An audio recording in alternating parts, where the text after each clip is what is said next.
दोस्तों इस वीडियो में हम यूनिट 2 फार्मास्यूटिकल बायोटेक्नोलॉजी में पढ़ने वाले हैं। तो इसमें हम पहले पढ़ेंगे वेक्टर क्या होता है। वेक्टर्स एक कॉम्बाइंड फॉर्म का मॉलिक्यूल्स होता है जिसमें दो अलग अलग प्रकार के डीएनए मॉलिक्यूल्स अटैच होते हैं और जिसकी वजह से क्लोनिंग होती है। जैसे हम बात करें, एक हमने ह्यूमन का ले लिया एनिमल्स और एक ले लिया हमने किसी फोरेगन का, बैक्टीरिया का। तो कॉम्बाइंड फॉर्म में जो बना वो वेक्टर्स हो गया। वेक्टर्स क्या होना चाहिए? एक चीज़ आती है हमारी प्लाज्मिड। तो बैक्टीरिया के अंदर दो जगह डीएनए पाया जाता है, ठीक है। एक तो न्यूक्लियस में पाया जाता है, दूसरा प्लाज्मिड में, जो साइटोप्लाज्म में होता है प्लाज्मिड। तो प्लाज्मिड से ही डीएनए कट करके वेक्टर बनाते हैं। जैसे बैक्टीरिया के अंदर से प्लाज्मिड निकाला और ह्यूमन से डीएनए निकाला और अटैच कर दिया। एक टर्म होती है बैक्टीरियोफेज। बैक्टीरियोफेज का मतलब होता है, जैसे आप सपोज दैट गंगा जल में बैक्टीरियोफेज होता है।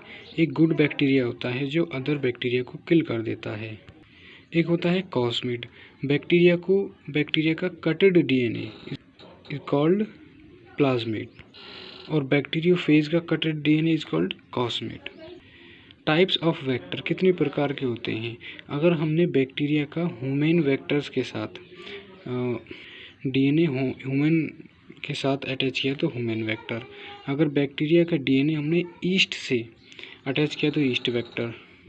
अगर हमने बैक्टीरिया का डीएनए बैक्टीरियोफेज से करा है दैट इज कॉल्ड बैक्टीरियल। तो ये कुछ टर्म्स हैं जो आपको पता होनी चाहिए जनरली, बस कि क्या वेक्टर होता है, क्या प्लाज्मिड होता है, क्या बैक्टीरियोफेज होता है। तो अगर हम आपसे बात करें तो वेक्टर्स क्या होता है ये बताइए। Vectors are the combination of DNA molecules and foreign DNA molecules which contains the specified characters of properties which we required for cloning. It contains DNA molecules from human or animals and other foreign animals from bacteria। तो अगर हम recombination technology की बात करें तो ये दो word से मिलकर बना है। री का मतलब होता है दोबारा और कॉम्बिनेट का मतलब होता है combination of two gene by cutting of both portion. यानी कि ये दोनों जेन हैं, इन दोनों जेनों को यहाँ से कट करेंगे और यहाँ से कट करेंगे, ठीक है। इसको भी कट किया, इसको भी कट किया। अब ये इसमें भी ब्लैंक स्पेस, इसमें भी ब्लैंक स्पेस, इन दोनों को जोड़ देंगे। That is called rDNA technology. ये किसके लिए ज़रूरी होता है? जैसे वेक्टर हमको बनाना है तो ये वेक्टर बन गया, दोनों जोड़ गए। अब इसके लिए हमें ज़रूरी है कि आरडीएनए टेक्नोलॉजी के लिए हमने किससे काटा और किससे जोड़ा। तो काटेंगे किससे? एक कैंची की तरह होता है जिसका नाम होता है रेस्ट्रिक्शन एंडोन्यूक्लियस, और जो फेविक गम की तरह होता है वो होता है हमारा डीएनए लाइगेज एंजाइम। तो जो रेस्ट्रिक्शन एंडोन्यूक्लियस एंजाइम होता है जिसको हम आरई या कैंची या आरई से डिनोट करते हैं, जो उसको हमें आसानी से याद हो सकता है ये। तो रेस्ट्रिक्शन एंडोन्यूक्लियस हमको पता है कि हम ये जेन को काटने के लिए काम आता है। अगर इसका नोमेनक्लेचर की बात करें कि किस तरह से इसका नामांकन किया जाता है, तो इसमें मेनली 5 लेटर्स होते हैं, 4 लेटर और एक रोमन नंबर होता है। पहला जो है बैक्टीरिया के जेन के नाम, उसके स्पीसीज़ के नाम, स्ट्रेन के नाम और ऑर्डर ऑफ डिस्कवरी। एक टर्म होती है रिकॉग्निशन साइट, मतलब वो साइट जहाँ पर हमने कट करते हैं। जैसे ये वाली जो साइड है, ये वाली, इसको हमने कट किया है तो इसको बोलेंगे रिकॉग्निशन साइट। लेकिन जो एंजाइम होता है वो कट कहाँ करना चाहिए हमको? जहाँ पर पैलिंड्रोमिक सीक्वेंस हो। तो पैलिंड्रोमिक सीक्वेंस का मतलब होता है जो डीएनए का बेस पेयर होता है वो स्टार्टिंग से और एंड से, from the starting end from the end both are the same sequence. जैसे AUUA या AUU इधर से पढ़ लो या इधर से पढ़ लो, सेम है। GCC CGC ये बिल्कुल सेम है। टाट ये भी सेम है। डालडा, मलयालम, इस तरह से। तो हमने वेक्टर्स पढ़ा, प्लाज्मिड पढ़ा, cosmid type of vectors. Restriction endonuclease में 2 एंजाइम थे, इसमें से पहला हमने RE पढ़ा। RE के बाद में रिकॉग्निशन साइट जहाँ पर कट करता है, ये पैलिंड्रोमिक साइट जहाँ पर कट करना चाहिए। अब है हमारा क्लीवेज पैटर्न कि कट करने के बाद जो हमारा पार्ट बचा या तो उसका क्या कंडीशन रहती है। कटने के बाद में हमारे पास जैन के पास दो साइड रहती हैं, एक स्टिकी एक नॉन स्टिकी, जिसको हम ब्लंट बोल सकते हैं। तो ये स्टिकी क्यों है? न्यूक्लियोटाइड के बेस पेयर्स पर प्रेजेंट होते हैं, इसलिए इसको ये चिपचिपा होता है। अब दूसरा एंजाइम है डीएनए लाइगेज। रेस्ट्रिक्शन एंडोन्यूक्लियेज या आरई ने तो यहाँ से काट दिया, ये दोनों जो जोड़ेगा कौन? डीएनए लाइगेज जोड़ेगा इसको। तो डीएनए लाइगेज जोड़ने का काम करता है। अगर हम किसी चीज़ को कट करते हैं तो एनर्जी की रिक्वायरमेंट नहीं होती है, वहाँ पर एनर्जी खुद रिलीज होती है। लेकिन यहाँ पर अगर दोस्तों इस वीडियो में हम यूनिट 2 फार्मास्यूटिकल बायोटेक्नोलॉजी में पढ़ने वाले हैं। तो इसमें हम पहले पढ़ेंगे वेक्टर क्या होता है। वेक्टर्स एक कॉम्बाइंड फॉर्म का मॉलिक्यूल्स होता है जिसमें दो अलग अलग प्रकार के डीएनए मॉलिक्यूल्स अटैच होते हैं और जिसकी वजह से क्लोनिंग होती है। जैसे हम बात करें, एक हमने ह्यूमन का ले लिया एनिमल्स और एक ले लिया हमने किसी फोरेगन का, बैक्टीरिया का। तो कॉम्बाइंड फॉर्म में जो बना वो वेक्टर्स हो गया। वेक्टर्स क्या होना चाहिए? एक चीज़ आती है हमारी प्लाज्मिड। तो बैक्टीरिया के अंदर दो जगह डीएनए पाया जाता है, ठीक है। एक तो न्यूक्लियस में पाया जाता है, दूसरा प्लाज्मिड में, जो साइटोप्लाज्म में होता है प्लाज्मिड। तो प्लाज्मिड से ही डीएनए कट करके वेक्टर बनाते हैं।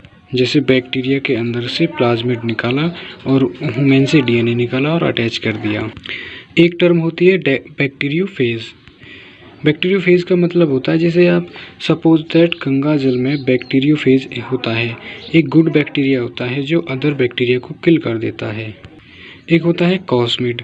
बैक्टीरिया का cutted DNA is called plasmid और बैक्टीरियोफेज का cutted DNA is called cosmid. Types of vector कितने प्रकार के होते हैं? अगर हमने बैक्टीरिया का ह्यूमन वेक्टर्स के साथ डीएनए ह्यूमन के साथ अटैच किया तो ह्यूमन वेक्टर। अगर बैक्टीरिया का डीएनए हमने ईस्ट से अटैच किया तो ईस्ट वेक्टर।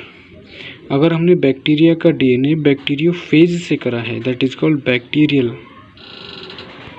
तो ये कुछ टर्म्स हैं जो आपको पता होनी चाहिए जनरली बस, कि क्या वेक्टर होता है, क्या प्लाज्मिड होता है, क्या बैक्टीरियोफेज होता है। तो अगर हम आपसे बात करें तो वेक्टर्स क्या होता है ये बताइए। Vectors are the combination of DNA molecules and foreign DNA molecules which contains the specified characters of properties which we required for cloning.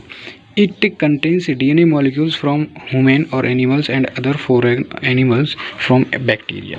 तो अगर हम रिकॉम्बिनेशन टेक्नोलॉजी की बात करें तो ये दो वर्ड से मिलकर बना है। री का मतलब होता है दोबारा और कॉम्बिनेट का मतलब होता है combination of two gene by cutting of both portion. यानी कि ये दोनों जेन हैं, इन दोनों जेनों को यहाँ से कट करेंगे और यहाँ से कट करेंगे, ठीक है। इसको भी कट किया, इसको भी कट किया। अब ये इसमें भी ब्लैंक स्पेस, इसमें भी ब्लैंक स्पेस, इन दोनों को जोड़ देंगे। That is called rDNA technology. ये किसके लिए ज़रूरी होता है? जैसे वेक्टर हमको बनाना है तो ये वेक्टर बन गया, दोनों जोड़ गए। अब इसके लिए हमें ज़रूरी है कि आरडीएनए टेक्नोलॉजी के लिए हमने किससे काटा और किससे जोड़ा। तो काटेंगे किससे? एक कैंची की तरह होता है जिसका नाम होता है रेस्ट्रिक्शन एंडोन्यूक्लियेज, और जो फेविगम की तरह होता है वो होता है हमारा डीएनए लाइगेज एंजाइम। तो जो रेस्ट्रिक्शन एंडोन्यूक्लियेज एंजाइम होता है जिसको हम आरई या कैंची या आरई से डिनोट करते हैं, जो उसको हमें आसानी से याद हो सकता है ये। तो रेस्ट्रिक्शन एंडोन्यूक्लियेज हमको पता है कि हम ये जेन को काटने के लिए काम आता है। अगर इसका नोमेनक्लेचर की बात करें कि किस तरह से इसका नामांकन किया जाता है, तो इसमें मेनली 5 लेटर्स होते हैं, 4 लेटर और 1 रोमन नंबर होता है। पहला जो है बैक्टीरिया के जेन के नाम, उसके स्पीसीज़ के नाम, स्ट्रेन के नाम और ऑर्डर ऑफ डिस्कवरी। एक टर्म होती है रिकॉग्निशन साइट, मतलब वो साइट जहाँ पर हमने कट करते हैं। जैसे ये वाली जो साइड है, ये वाली, इसको हमने कट किया है तो इसको बोलेंगे रिकॉग्निशन साइट। लेकिन जो एंजाइम होता है वो कट कहाँ करना चाहिए हमको, जहाँ पर पैलिंड्रोमिक सीक्वेंस हो। तो पैलिंड्रोमिक सीक्वेंस का मतलब होता है जो डीएनए का बेस पेयर होता है वो स्टार्टिंग से और एंड से, from the starting end from the end both are the same sequence. जैसे AUUA या AUU इधर से पढ़ लो या इधर से पढ़ लो, सेम है। GCC CGC ये बिल्कुल सेम है। टाट ये भी सेम है। डालडा, मलयालम, इस तरह से। तो हमने वेक्टर्स पढ़ा, प्लाज्मिड पढ़ा, cosmid type of vectors. Restriction endonuclease में 2 एंजाइम थे, इसमें से पहला हमने RE पढ़ा। RE के बाद में रिकॉग्निशन साइट जहाँ पर कट करता है, ये पैलिंड्रोमिक साइट जहाँ पर कट करना चाहिए। अब है हमारा क्लीवेज पैटर्न कि कट करने के बाद जो हमारा पार्ट बचा या तो उसका क्या कंडीशन रहती है। कटने के बाद में हमारे पास जैन के पास 2 साइट रहती हैं, एक स्टिकी एक नॉन स्टिकी, जिसको हम ब्लंट बोल सकते हैं। तो ये स्टिकी क्यों है? न्यूक्लियोटाइड के बेस पेयर्स पर प्रेजेंट होते हैं, इसलिए इसको ये चिपचिपा होता है। अब दूसरा एंजाइम है डीएनए लाइगेज। रेस्ट्रिक्शन एंडोन्यूक्लियस या RE ने तो यहाँ से काट दिया, ये दोनों जो जोड़ेगा कौन? डीएनए लाइगेज जोड़ेगा इसको। तो डीएनए लाइगेज जोड़ने का काम करता है। अगर हम किसी चीज़ को कट करते हैं तो एनर्जी की रिक्वायरमेंट नहीं होती है, वहाँ पर एनर्जी खुद रिलीज़ होती है। लेकिन यहाँ पर अगर